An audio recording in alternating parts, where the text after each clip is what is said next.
Hello, everyone, and welcome to AUSTRAC's webinar on Australia's National Risk Assessment of Money Laundering, Terrorism Financing, and Proliferation Financing. My name is Nick. With me today is Michelle. We are all part of the AUSTRAC's Industry Education and Outreach team, and we will be taking you through the findings on the risks posed to the Australian sectors, such as yours, through money laundering, terrorism financing, and proliferation financing.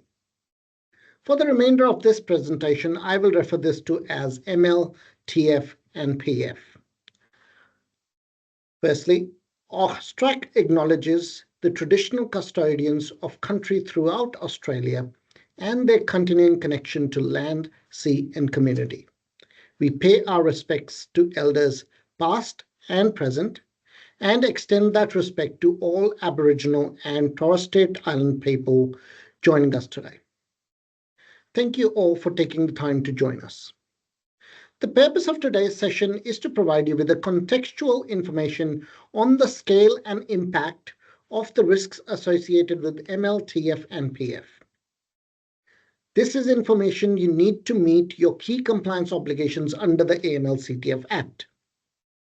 Understanding these risks is crucial in implementing effective systems and controls to protect your businesses and the greater community from criminal abuse.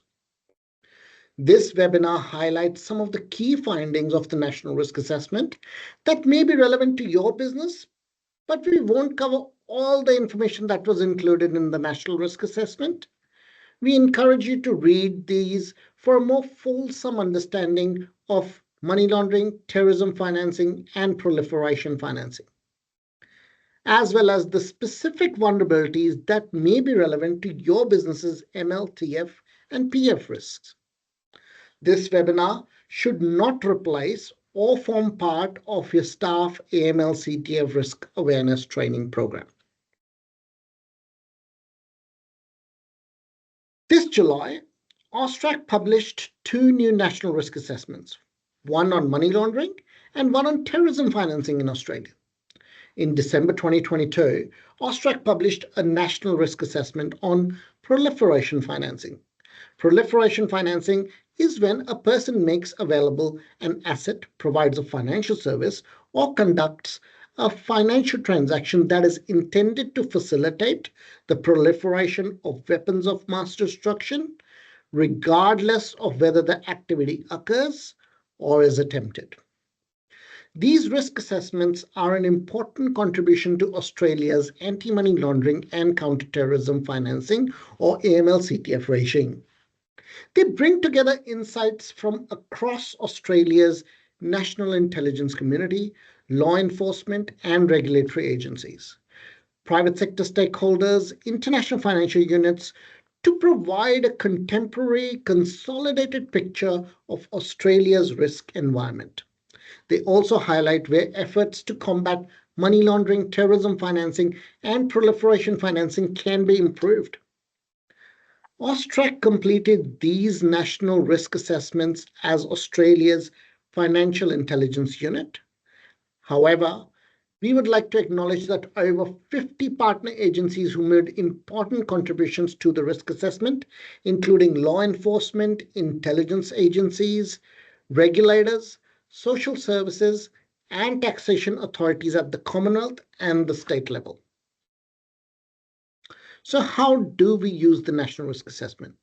When it comes to developing or updating your business's money laundering and terrorism financing risk assessment, you must take into account AUSTRAC's guidance and feedback that is relevant to your business's ML and TF risks.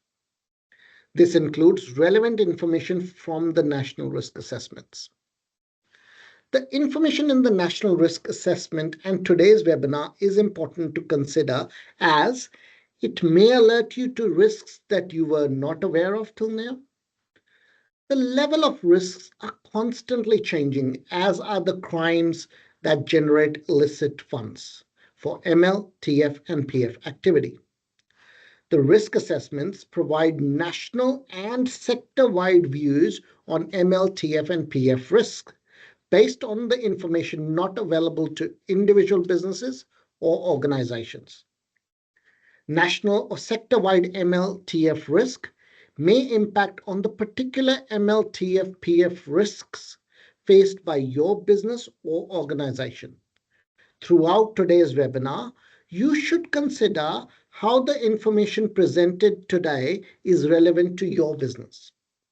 I will now hand you over to Michelle to take us through the next few slides. Thanks, Nick, and hello, everyone. We'll begin today's session by discussing the Money Laundering National Risk Assessment.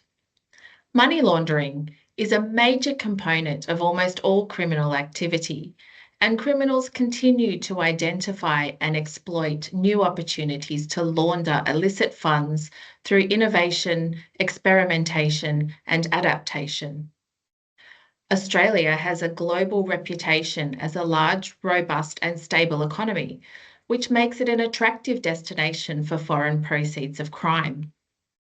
Our strong trade and investment ties also create vulnerabilities that are exploited by criminals. For example, asset classes that attract high volume of international investment, such as real estate, are also highly desirable as a means to transfer and store wealth. In the context of this risk assessment, money laundering threats refers to predicate crimes that generate illicit proceeds, which are then laundered in, from, or through Australia. A predicate crime is any offence that generates proceeds of crime. You'll see on the next slide a list of predicate crimes, which have been rated high, medium, and low. An explanation of these ratings is on the screen now, so please take a moment to read through those, as well as the ratings on the next slide. You'll also see an outlook assessment for each threat, which looks at the next 3 years. An explanation of each outlook rating is also included on the next slide. 3 of the highest money laundering threats identified in the risk assessment are illicit drugs, tax and revenue crime, and government-funded program fraud. Firstly, the domestic illicit drug market is assessed as posing a high and increasing money laundering threat. Australia's illicit drug market generates significant volumes of criminal proceeds that require laundering. Well-established money laundering methodologies continue to persist, such as the structuring and the use of cash, the use of third-party accounts, and the use of money mules. There may be red flags you can include in your transaction monitoring program or your employee risk awareness training to identify these methodologies. Secondly, we have tax and revenue crime, which also poses a high and increasing money laundering threat. Many of the channels and criminal methodologies that are used to commit tax and revenue crimes are also used to launder the resulting criminal proceeds. For example, professional service providers such as lawyers or accountants are used to establish onshore and offshore business structures and banking arrangements to hide transactions, assets, and beneficial ownership. This is why reporting entities must identify the beneficial owners of their customers and assess the money laundering risks they pose. Then thirdly, we have government-funded program fraud, which once again poses a high and increasing money laundering threat. Like tax and revenue crime, money laundering techniques are essential to layer and reintegrate criminal proceeds generated from government-funded program fraud. Fraudulent activity often involves inflating or falsifying invoices, overclaiming for services delivered, using stolen personal information to claim additional benefits, using people with no criminal record to act as company directors, and illegal phoenixing.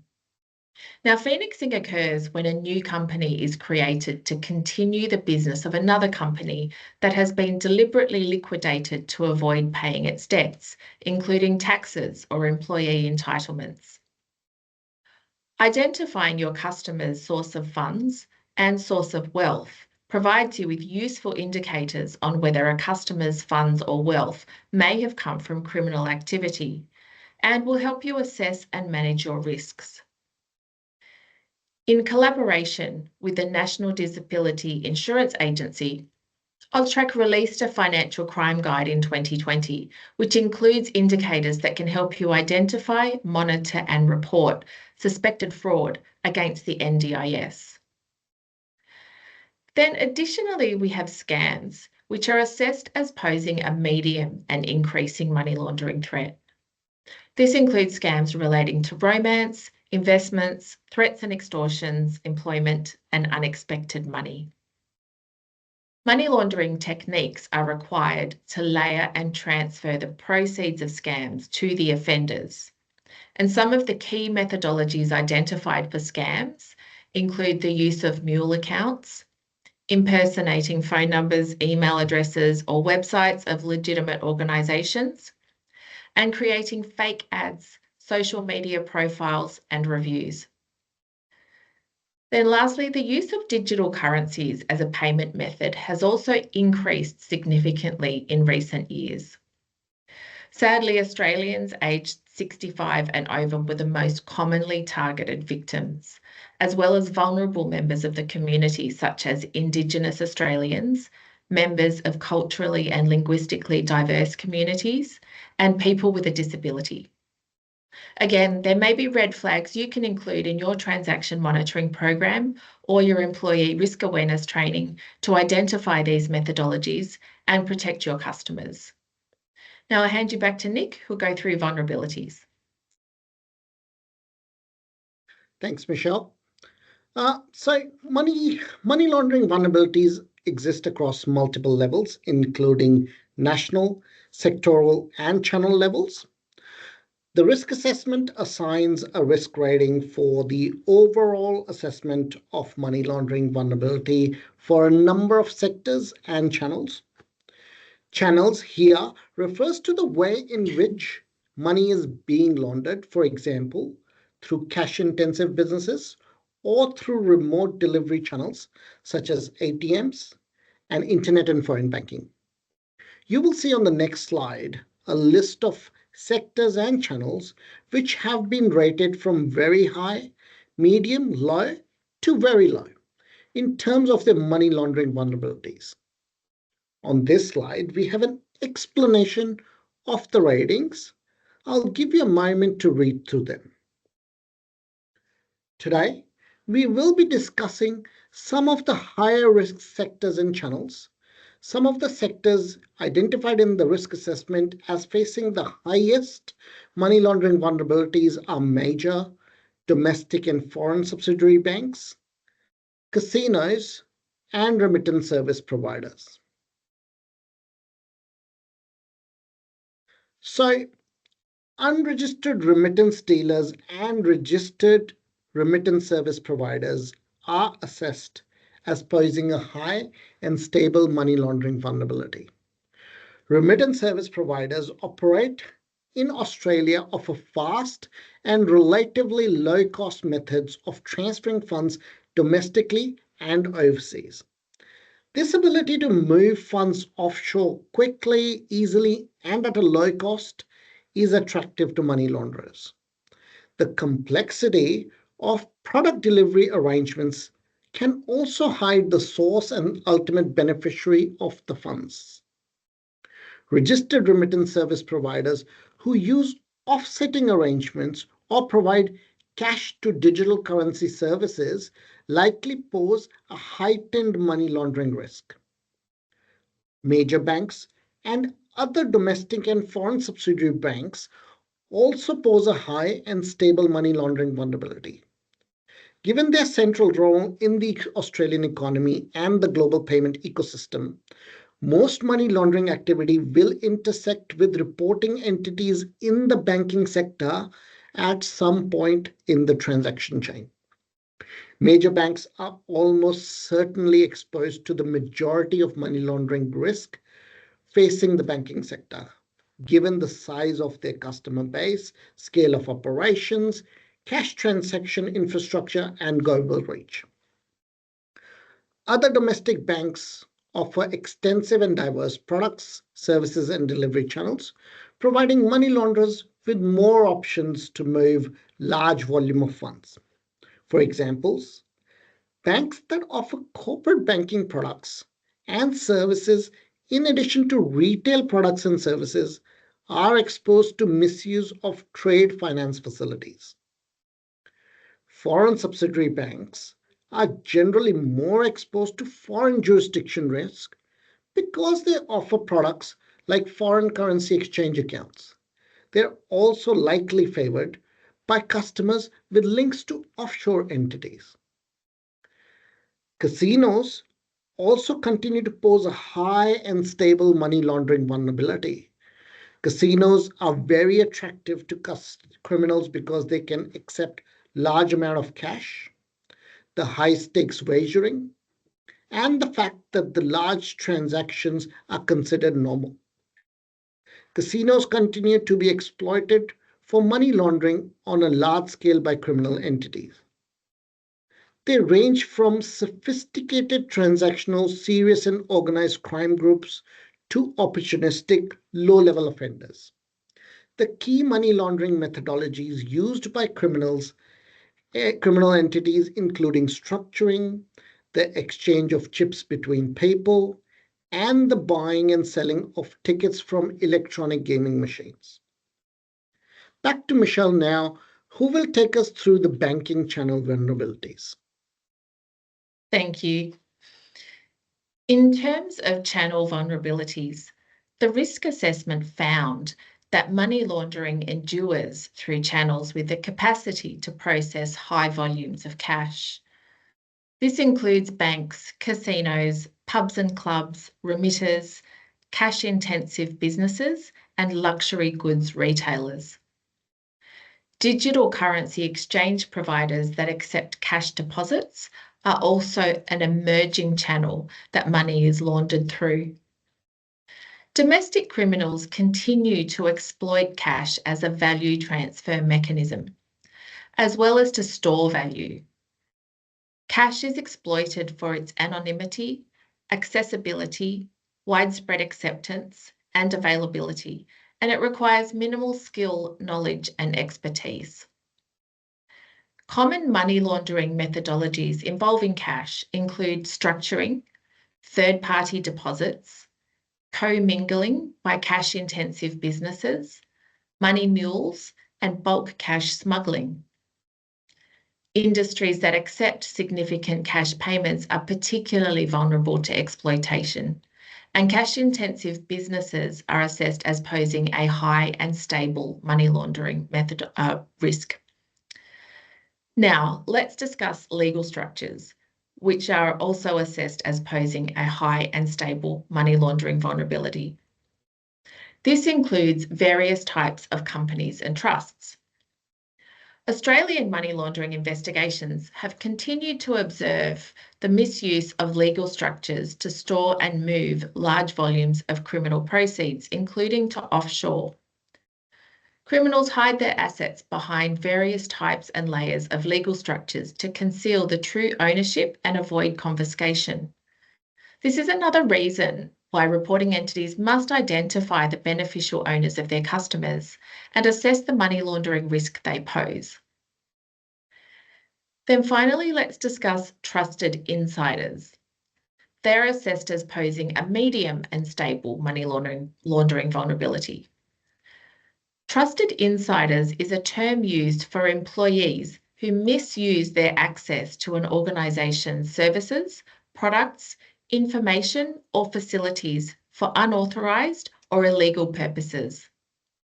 Sectors that can process high volumes of funds, such as banks, casinos and remitters, are attractive to criminals wanting to source or place trusted insiders. To source funds, move cash, falsify documentation, and provide advice on evading law enforcement and regulatory detection. These findings highlight the significance of your employee due diligence program, which must be based on the MLTF risk assessment of your business, including the roles that your employees perform. You must have an employee due diligence program which documents how you will screen and re-screen your employees and contractors for money laundering or terrorism financing risks to protect your business. So before we move on, I'll take a moment to pause and remind you to read the Money Laundering National Risk Assessment, as there are other sectors and channels included that we haven't discussed today, and they may be relevant to your business. Some of these may not be rated high risk, but they might be assessed as increasing.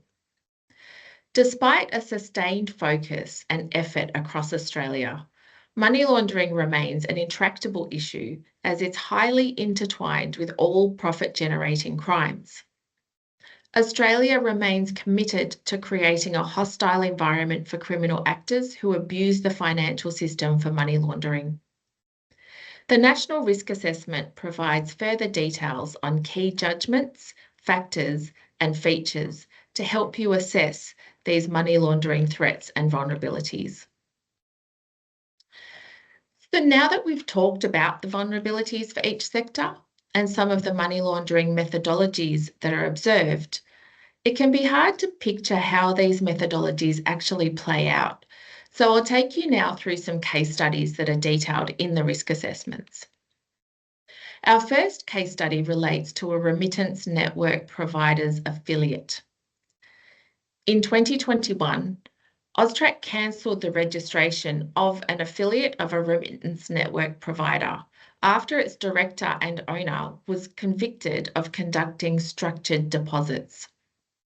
The individual had conducted 6 structured deposits totaling $50,000 into a bank account of a student visa holder within a 2-hour period. It's important to keep in mind that if remittance service providers are unwilling or unable to comply with their obligations, they can end up having their registration cancelled. Our next case study relates to money laundering via Australia Post outlets. A foreign bank with no branches or ATMs in Australia reported money laundering concerns in relation to cash deposits at Australia Post outlets. AUSTRAC identified a customer who deposited more than $126,000 into 2 bank accounts over a 6-month period. The majority of funds were used to purchase digital currency from a digital currency exchange provider.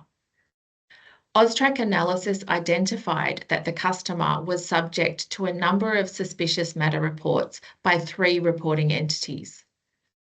Previous suspicious behaviour included frequent cash deposits and large transfers to and from third parties, including digital currency exchanges. The reporting entities appear to have closed the customer's accounts, prompting the switch to the foreign bank.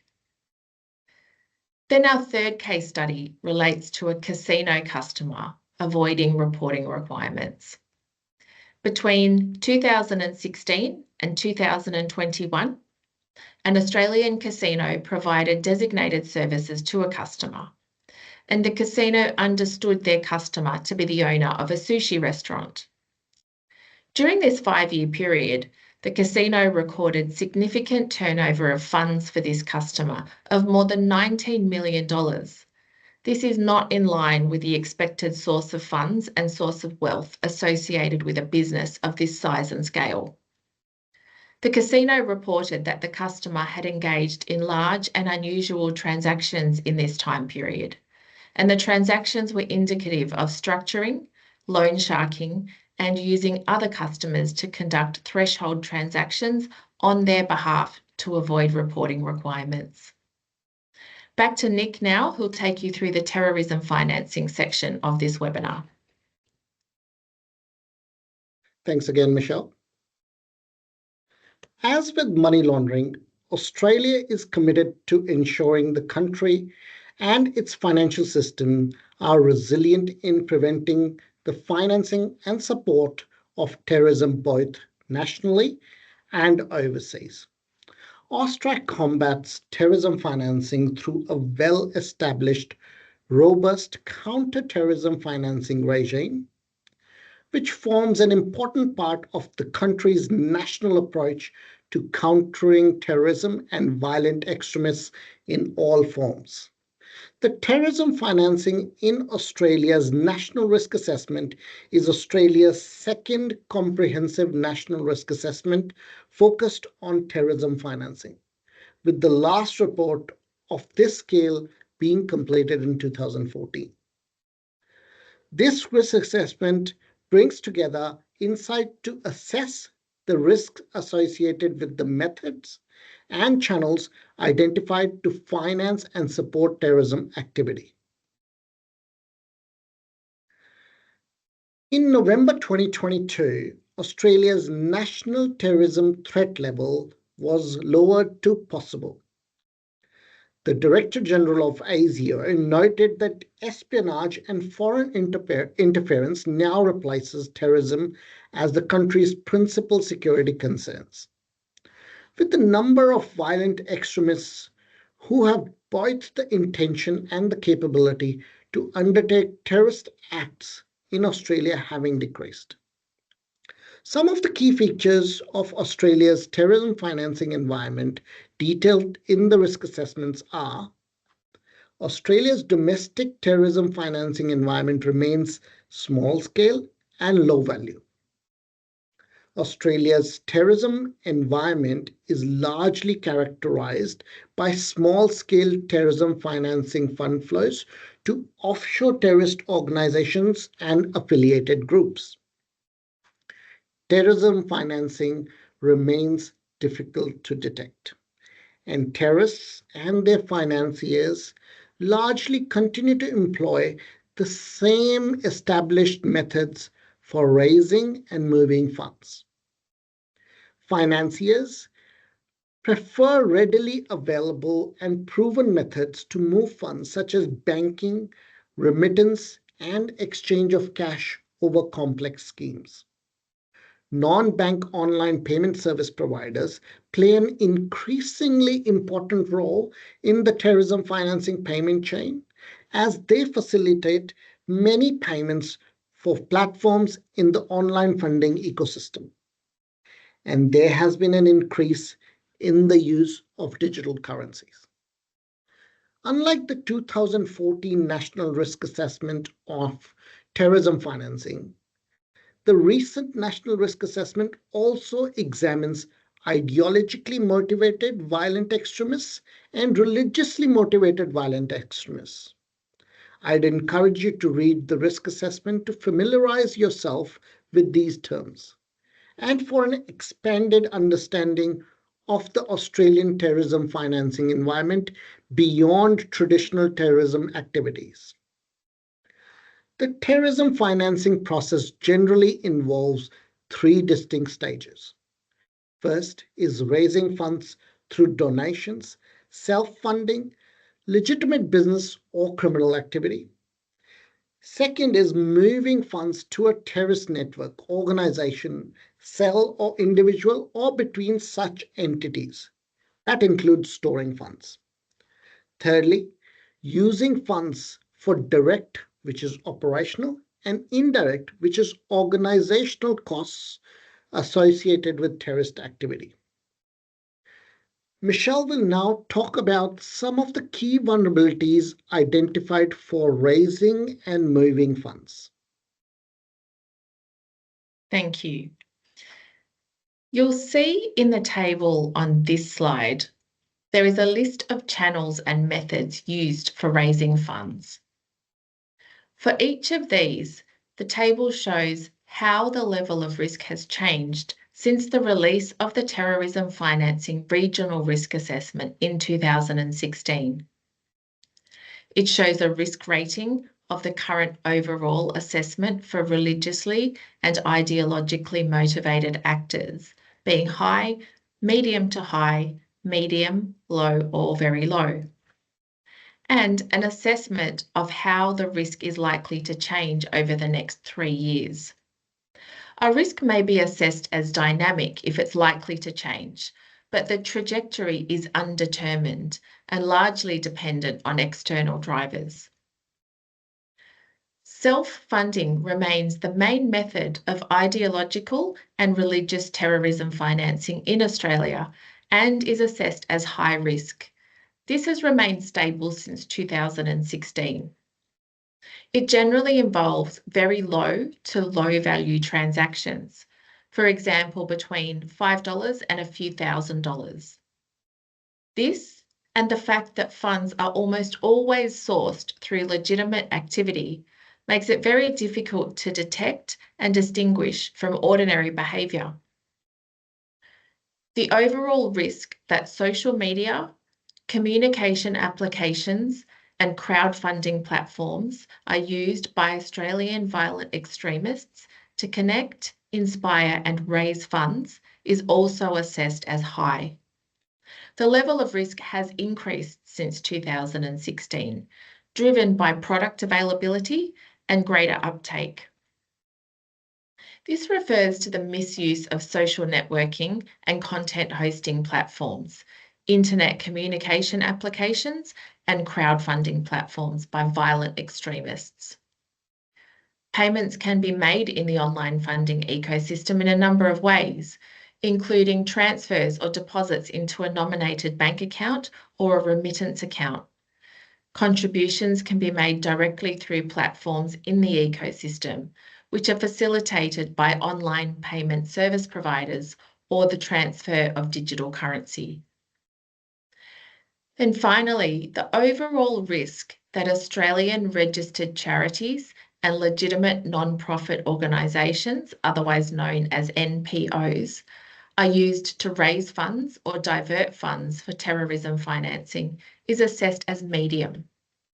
This has remained largely stable since Australia's sectoral risk assessment in 2017.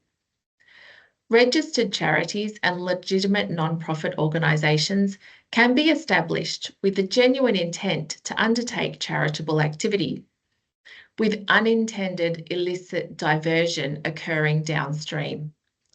This usually involves an NPO that is acting in good faith but has limited control and ability to ensure the funds are used for their intended purpose. Suspected terrorism financing plots involving legitimate NPOs have largely involved simple methods for raising and moving funds overseas. Donations are accepted by direct bank transfer, online payment service providers, cash, and increasingly digital currency. Traditional banking and remittance service providers are commonly used to move funds overseas. Informal remittance channels, such as hawala and cash couriering, are also used to a lesser extent, particularly by non-profit organisations that have been de-risked by major financial institutions.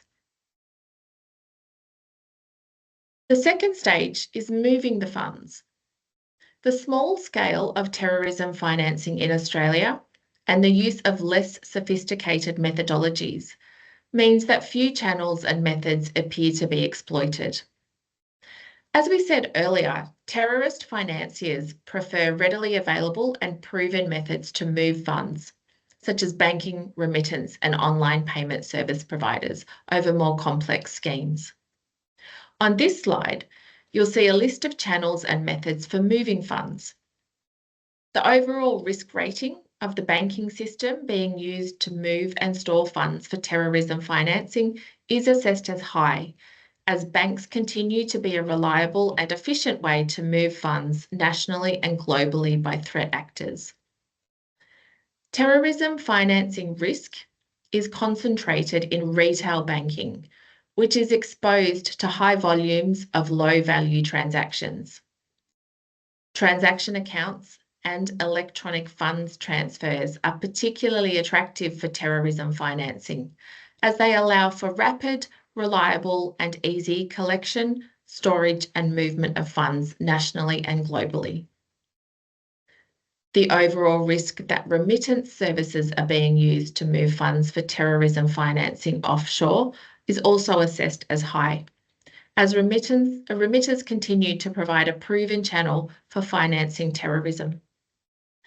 Remittance providers are particularly popular for funds flows to places where formal banking networks may not operate, including high-risk jurisdictions, and are used to transfer funds overseas by both the ideological and religious actors.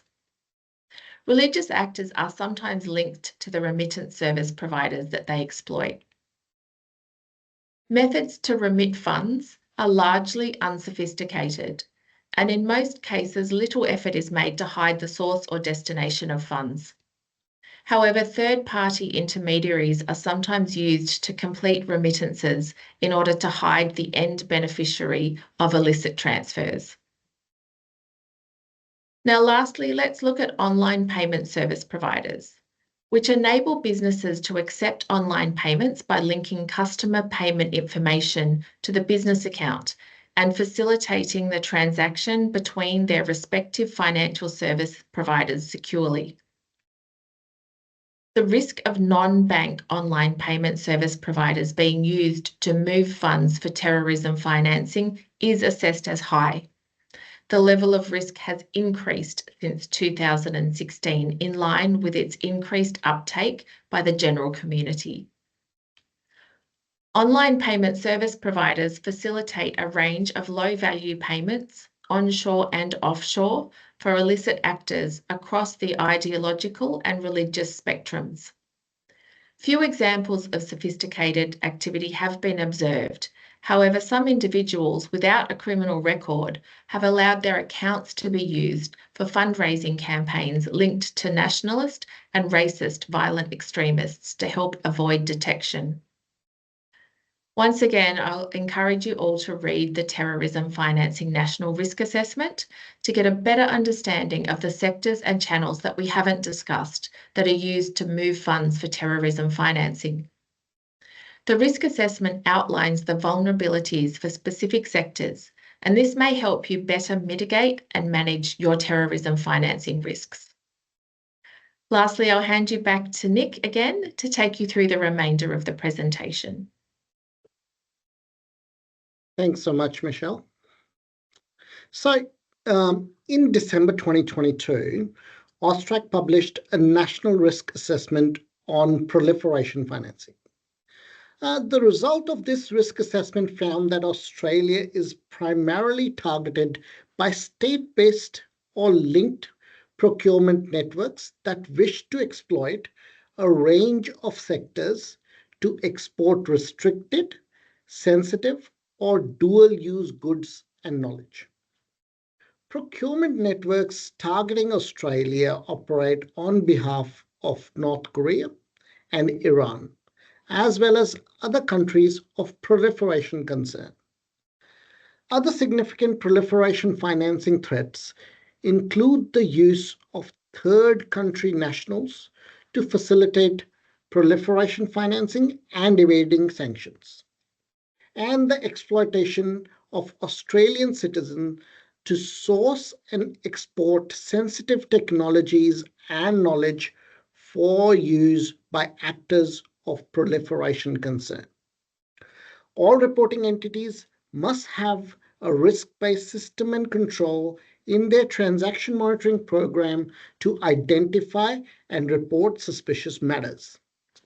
This includes monitoring for suspicious activity that individuals or businesses are attempting to avoid Australian sanctions laws in connection to the provision of a designated service or a request to provide a service. I encourage you to take the time to read the Proliferation Financing National Risk Assessment for a more fulsome picture of the threats and vulnerabilities identified and how these may relate to your business. So what do we need to do now? Again, you must take into account AUSTRAC's guidance and feedback that is relevant to your business's ML and TF risks. When developing or updating your business's ML and TF risk assessment, AUSTRAC recently published updated guidance on taking AUSTRAC's guidance and feedbacks on ML TF risk into account to help you assess your ML, TF, and PF risks. The updates include the range of guidance products AUSTRAC publishes on these risks. Understanding a detailed MLTF risk assessment and taking AUSTRAC guidance into account will help you mitigate and manage your money laundering, terrorism financing, and proliferation financing risks, and protect your business and customers. I encourage you to take the time to read this guidance as well as the national risk assessments to ensure you understand your business's risk assessment, your money laundering, terrorism financing, and proliferation financing risks, and the relevant AUSTRAC guidance and feedback that you need to consider. Lastly, we would like to thank you all again for joining us today. We hope you found this session informative and valuable. To assess the National Risk Assessment or to find out more about your obligations, visit our website at www.austrac.gov.au. Thank you very much